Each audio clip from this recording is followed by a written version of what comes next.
Okay, last video, last part of the assignment.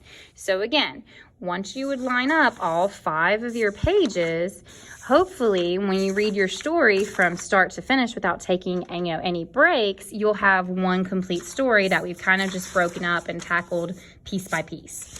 So here we have the theme, which is, where you learn something, what the author learned, or what you could learn from life through this. So it says, what do you want your character to have learned?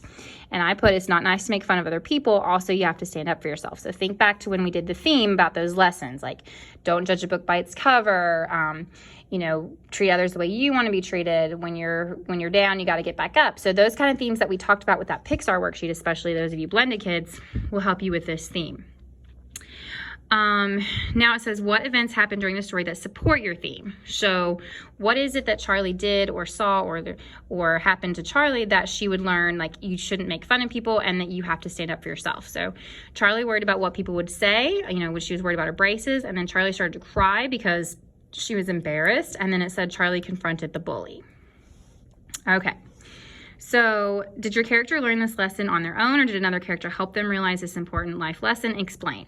And I put, Charlie learned this lesson on her own. She decided to explain to Lily why she shouldn't bully. So this is kind of one of those things that she didn't have anybody like her parents or her teacher or her friends or anybody explain things to her and tell her things. She kind of learned for herself, I don't want to be treated like this anymore. I don't want to have to worry about what other people say. It's just, what I think.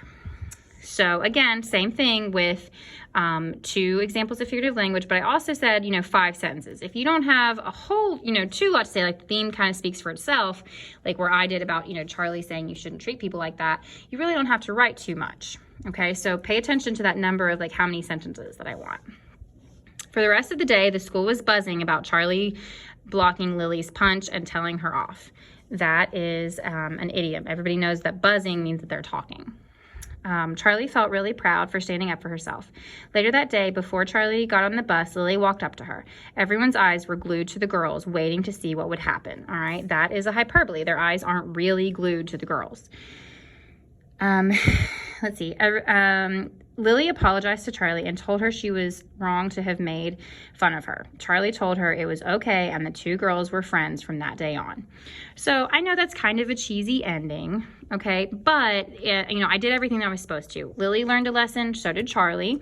And it was exactly the lesson that I had outlined. And I didn't even really go into great detail. I didn't even put any dialogue in here. I just said Lily apologized.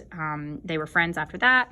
So that's totally fine with me. If you don't want to put a whole lot of dialogue that's in there, that's okay. You can kind of say, Lily apologized, Charlie told her it was okay. I'm kind of paraphrasing and summing it up. So once you're done with all of these pages, I want you to try and read them, one after the other and see if you have, a complete story. You can always go back and change things.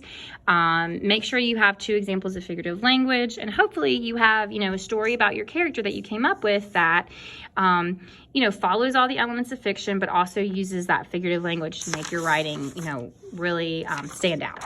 All right, message me if you guys have any questions, but I can't wait to read your stories.